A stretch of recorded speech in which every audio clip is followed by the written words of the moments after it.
Assalamualaikum warahmatullahi wabarakatuh. Good morning. Subahul khair. Kaifa halukum ayuhat tullab wa talibat? Qabla darsana al-yawm hayya nabda bi qiraatil basmalah. Bismillahirrahmanirrahim. Basmalah basmilu basmalatan wa bismalan wa mubasmalan fahuwa mubasmilun wa dzaka mubasmalun. Basmillatu basmilmu basmalun mubasmalun. Oke, pada kesempatan kali ini kita akan mempelajari bab terakhir, yaitu peribahasa al-masalu. Oke, memahami peribahasa bahasa Arab. Peribahasa adalah sama seperti peribahasa di bahasa Indonesia, suatu kalimat yang biasanya mengiaskan maksud tertentu dan biasanya juga disebut ungkapan dan perumpamaan. Peribahasa dalam bahasa Arab disebut mathalun. Bentuk jamaknya amsalu. Peribahasa Arab yang ada kesamaan substansinya dengan peribahasa Indonesia, contohnya seperti yang satu ini, qabla rima tumli'ul kanain. Qabla rima tumli'ul al-kanain. Yang artinya sebelum memanah isi dulu tempat anak panahnya. Nah, peribahasa Arab ini seperti peribahasa Indonesia. Sedia payung sebelum hujan. Meskipun terdapat perbedaan lafaz dan kata-kata dalam kedua peribahasa tersebut, namun keduanya mengandung persamaan maksud, yaitu siapkan segala sesuatu sebelum beraktivitas.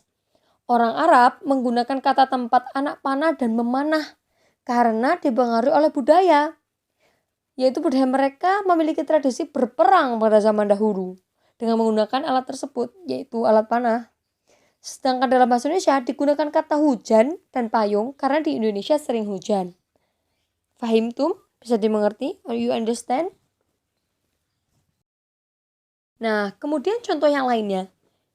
Innahu la ashbaha bihi minat tamarati bit tamarati. Innahu sesungguhnya la ashbaha. Ia lebih menyerupai bihi, menyerupai minatamaro daripada kurma, menyerupai kurma, bitamaro serupa dengan kurma. Maksudnya apa? Ya kurma itu loh seperti kurma yang lainnya. Berarti kayak bahasa Indonesia peribahasanya apa? Bagai pinang dibelah dua. Peribahasa ini menyerupakan dua hal atau benda yang sangat serupa atau mirip. Adapun dalam bahasa Indonesia kita mengenal sebuah peribahasa yang memiliki persamaan makna dengan peribahasa tersebut, yaitu bagaikan pinang dibelah dua.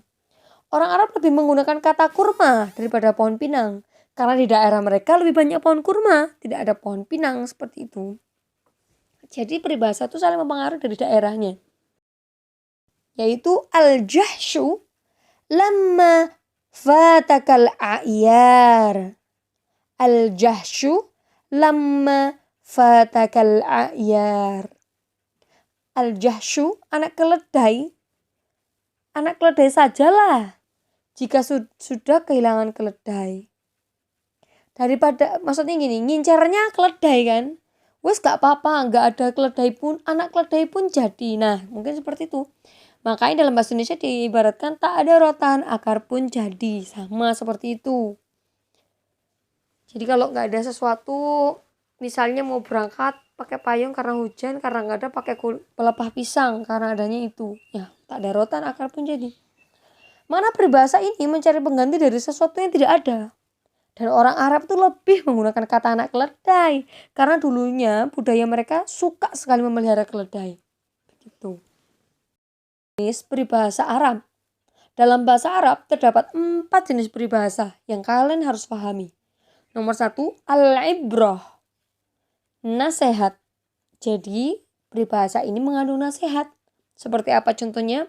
Mungkin yang pernah lihat Negeri Lima Menara itu ada peribahasa ini. Manjadda wajada. Manjadda wajada.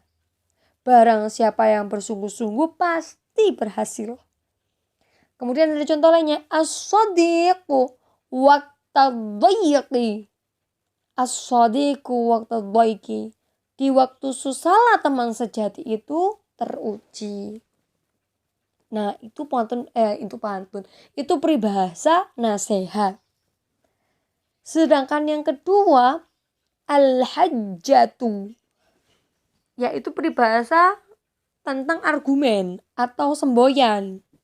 Ya, mungkin ada di logo-logo atau di kayak slogan-slogan gitu, slogan-slogan di pinggir jalan atau apa.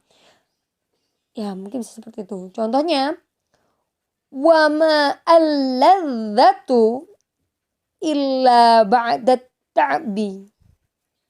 Wa ma, dan tidak ada al-ladzatu, ladzid, lezat. Dan tidak ada kelezatan illa itu kecuali ba'da, setelah at-ta'bi. At-ta'bi itu kepayahan, ini kesusahan, kelelahan lah. Boleh diartikan seperti itu. Jadi tidak ada kenikmatan kecuali setelah bersusah-susah. Intinya begitu. Atau pepatah yang sering kita dengarkan, an-nadhafatu minal imani. Kebersihan sebagian dari iman. Nah, ini yang sering mungkin di masjid atau di mana aja boleh. Di sekolah kita pun harusnya an-nadhafatu minal iman, menjaga kebersihan karena sebagian dari iman. Oke. Contoh yang ketiga, jenis peribahasa al-haditsu. Ma makna al-haditsu? Apa artinya? Perkataan. Ini adalah jenis peribahasa perkataan. Seperti apa? Contohnya, az-ziyadatu ukhtun nuqsani. Az-ziyadatu ukhtun nuqsani. Kelebihan itu, ziyadah itu kelebihan, beda tipis dengan kekurangan. Ukhtun nuqsani.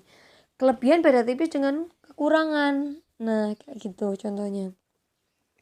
Terus, man sa'at siratuhu katsura mu'aduhu.